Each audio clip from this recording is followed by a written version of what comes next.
Assalamualaikum warahmatullahi wabarakatuh. Alhamdulillah wassalatu wassalamu ala Rasulillah Sayyidina wa maulana Muhammad ibn Abdullah wa ala alihi wa ashabihi wa man wala wa la hawla wa la quwwata illa billah. Amma ba'dah, kembali lagi bersama Kimil Sarukan Official. Untuk kesempatan kali ini saya mau mengisahkan tentang salah satu nabi dari ulul azmi, yaitu Nabi Musa alaihissalam. Beliau itu bagi saya juga termasuk nabi yang gimana ya, cara bahasa kasarnya atau bahasa yang enak dipahami itu adalah merupakan satu-satunya nabi yang sangat cerewet dengan Allah demi umat-umatnya. Ya, berbeda dengan atasan-atasan kita ya, mereka itu saling cerewet, saling berdebat hanya untuk kepentingan mereka sendiri ya. Sekarang kita lupakan tentang suudon seperti itu dulu, kita fokus ke kisahnya Nabi Musa alaihissalam dulu. Nah, Nabi Musa itu adalah salah satu dari ulul azmi ya, salah satu dari ulul azmi, dan beliau juga termasuk satu-satunya nabi yang mendapatkan julukan Kalimullah, yaitu nabi yang bisa berbicara langsung kepada Allah. Nah, walaupun terkadang malaikat Jibril itu juga diutus oleh Allah kadang untuk menyampaikan wahyunya kepada Nabi Musa alaihissalam, seperti itu.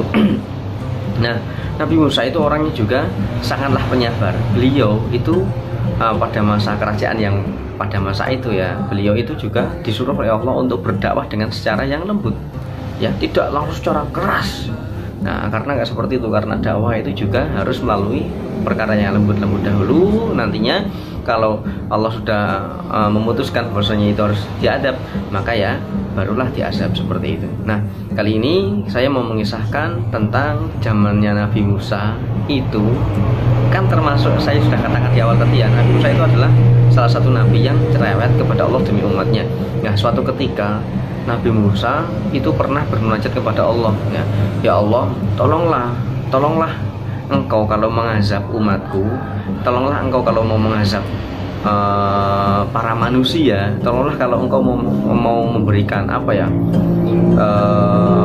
ya bahasa enaknya itu azab lah.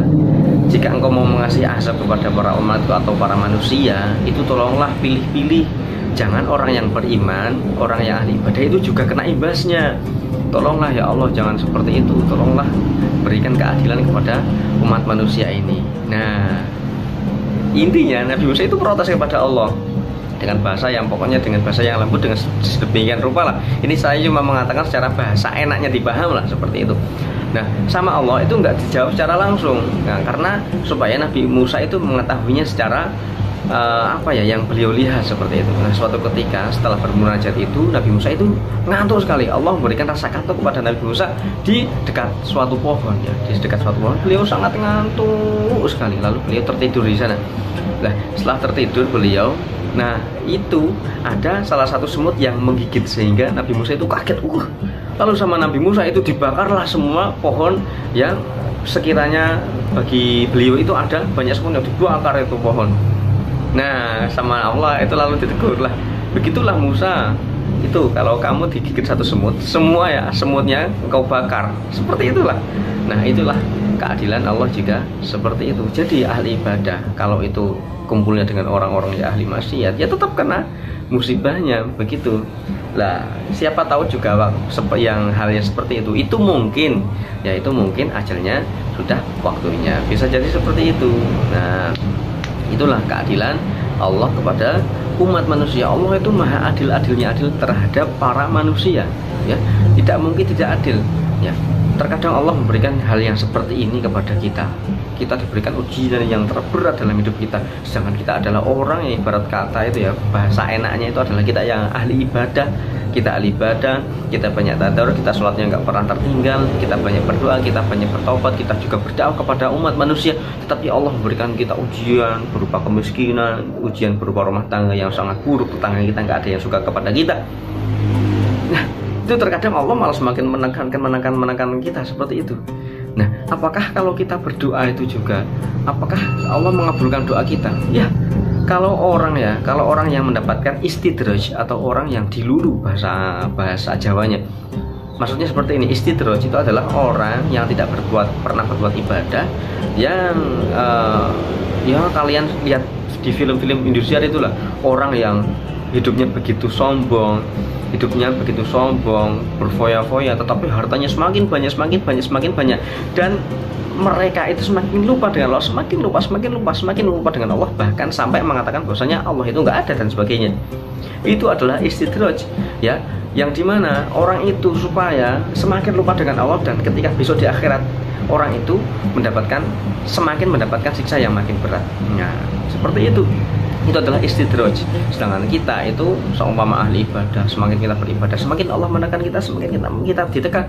Itu karena apa? Karena Allah itu menguji kita bahwasanya keimanan kita itu sampai mana. Seperti itu. Terkadang Allah menekan kita, dan kita itu nggak tahu, ternyata salah satu dari ribuan doa kita itu ada yang dikabulkan di dunia.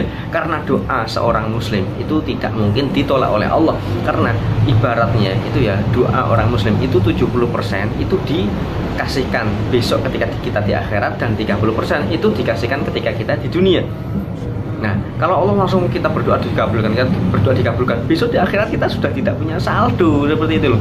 Nah, makanya Allah kadang mengabulkan dari ribuan doa kita, ada salah satu doa yang dikabulkan oleh Allah. Nah, suatu ketika kita sedang tertekan, pokoknya kita seolah-olah tidak ada siapapun untuk mengadu kecuali hanya kepada Allah. Ya Allah, tolonglah aku. Disitulah Allah memberikan pertolongan, yang dimana kita itu tidak bisa berkata apa-apa lagi. Kita merasa bahwasanya ya Allah, Engkaulah maha segala-galanya, ya Allah, Engkaulah ya menolongku, terima kasih ya Allah. Dan di saat itu kita bisa merasakan rasanya bersyukur kepada Allah. Nah, itulah terkadang Allah memberikan kita ujian yang amat berat. Kenapa? Karena supaya kita selalu mengingat Allah. Berbeda dengan orang-orang yang selalu diberikan kenikmatan dalam hidupnya, tapi ketika hidupnya itu semakin enak, ternyata di situ Allah ternyata nggak suka sama orang yang seperti itu. Terkadang Allah itu lebih suka kepada orang yang diberikan ujian yang semakin berat, tetapi beliau itu selalu bersabar dalam menghadapi, hatinya selalu tabah, malah semakin rajin ibadahnya kepada Allah, semakin banyak berdoanya kepada Allah. Itulah orang-orang yang sangat baiknya. Semoga dengan video ini kita itu menjadi belajar bahwasanya Allah itu maha adil-adilnya adil. Jangan sampai kita merasa bahwasanya kita ibadah itu nggak dapat apa-apa, karena terkadang itu juga ada ya orang yang mengatakan bahwasanya kalau kamu itu ngaji terus kamu dapat apa, kalau kamu itu sholat terus kamu itu mau makan apa. Itu kata-kata yang bagi saya itu sangat menghina ya. Makanya jangan sampai bahkan kita itu jangan sampai mengatakan hal-hal yang seperti itu, karena itu membahayakan keimanan kita. Jangan sampai keimanan kita tergoyah gara-gara perkataan yang seperti itu. Marilah kita semua tingkatkan keimanan kita. Kita harus berhusnudzon bahwasanya kita itu semua adalah orang yang baik. Kita juga berusaha menjadi orang yang baik. Kita sadarkan orang-orang yang tidak baik menjadi orang yang baik, supaya kita juga menjadi baik, dan mereka semua juga menjadi orang-orang yang baik. Semoga kita diselamatkan dari segala jenis keburukan.